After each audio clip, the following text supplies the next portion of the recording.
If you want optimal brain and nervous system function, then it's absolutely crucial to have well integrated primitive reflexes. So what primitive reflexes are is these pre-learned movement patterns that every baby comes with, and it's part of their developmental milestones. So one of these is the rooting reflex. So if you touch the skin of a baby's face, they will automatically start to turn the head in that direction and open the mouth and sort of like the seeking to latch onto the nipple. So before the baby sort of have control of the movement pattern and know what's going on, they need to know how to latch on to be fed and to be able to grow and develop. But then as they get older, they start to gain control of the neck movement and the facial movement, the mouth movement, so they know what's going on.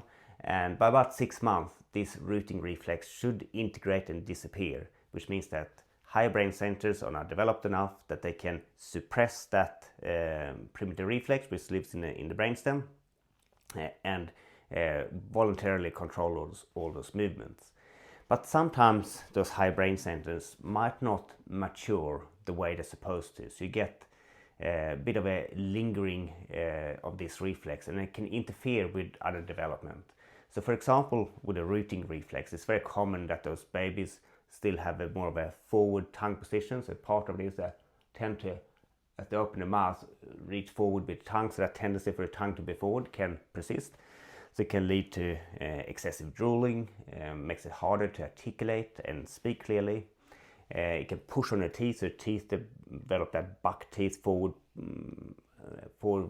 upper teeth position.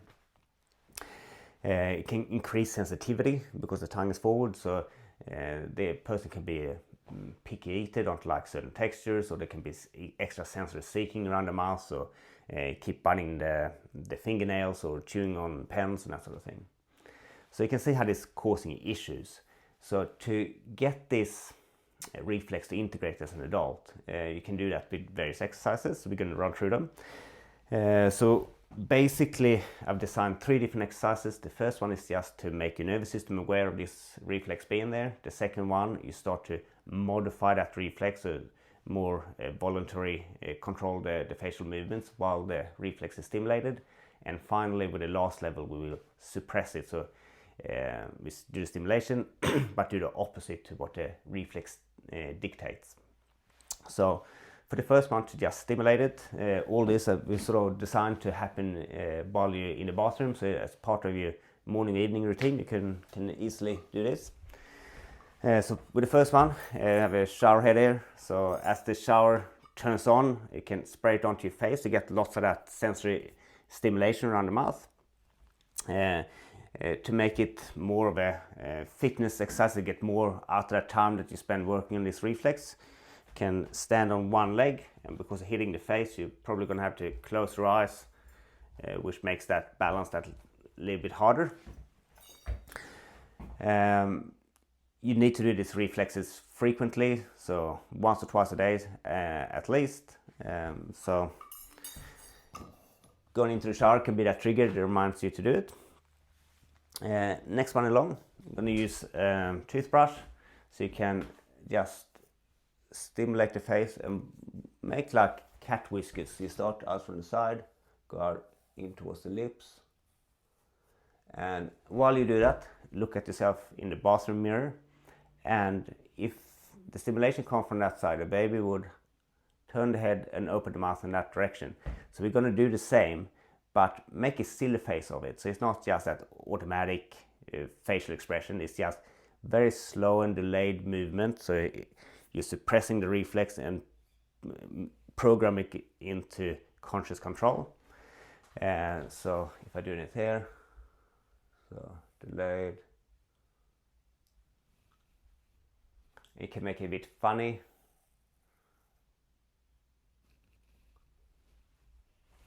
And while you do it, still practice to stand on one leg. And you can even make it harder. So rather than standing just on a flat-footed one leg, go up on the toes, get the heel off.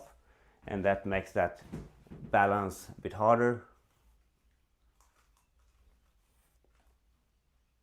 And just have a bit of fun with it. If you have a kid in the house, you can always do mimicking facial expressions, and that's another good way to practice getting control of your facial movements.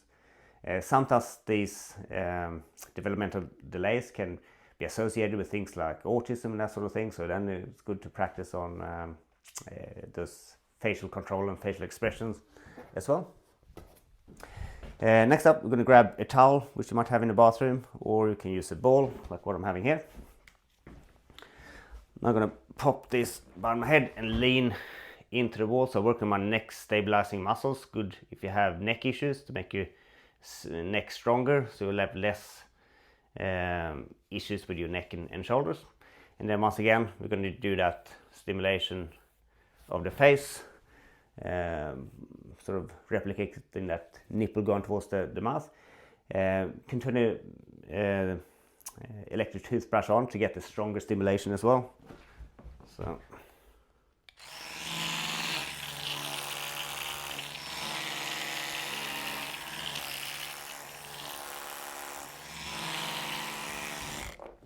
The fact I'm stabilizing the neck means that I can't turn the neck the way that the reflex suggests I should do, so overriding it.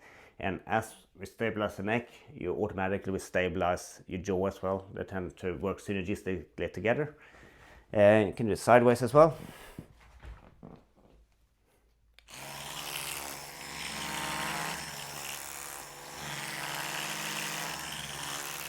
I'm just staying relaxed in my face for this one. Or forward, same thing there, and just stimulate towards the mouth. So there you have it. Looks a bit weird, but it's a method to the madness. And yeah, have a bit of fun with this, work on your facial control, and it will be important for developing an optimal functioning nervous system if you have some of these delayed primitive reflexes, like the rooting reflex. So try it out and good luck.